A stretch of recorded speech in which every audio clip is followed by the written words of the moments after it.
پیارے بچوں، کیسے ہیں آپ سب؟ مجھے امید ہے آپ سب خیریت سے ہوں گے۔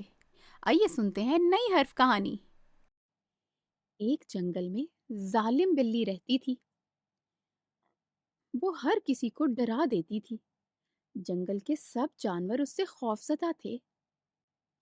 ایک دن ظالم بلی نے دیکھا کہ ایک ظریف خرگوش خوب ہنس رہا ہے۔ بلی نے خرگوش سے کہا، تم کیوں اتنا ہنس رہے ہو؟ خرگوش نے مسکرا کر کہا کہ مجھے خوش رہنا اچھا لگتا ہے، اور جب میں ہنستا ہوں تو میرے سارے دوست بھی مجھے دیکھ کر بہت خوش ہوتے ہیں۔ بلی نے حیرت سے پوچھا، کیا تم مجھے بھی خوش رہنا سکھا سکتے ہو؟ خرگوش نے کہا، ہاں، اگر تم جانوروں کو ڈرانا اور ظلم کرنا چھوڑ دو تو ہم سب خوش رہ سکتے ہیں۔ بلی نے خرگوش کی بات سنی اور سوچا، پھر کیوں نہ میں بھی خوش رہوں؟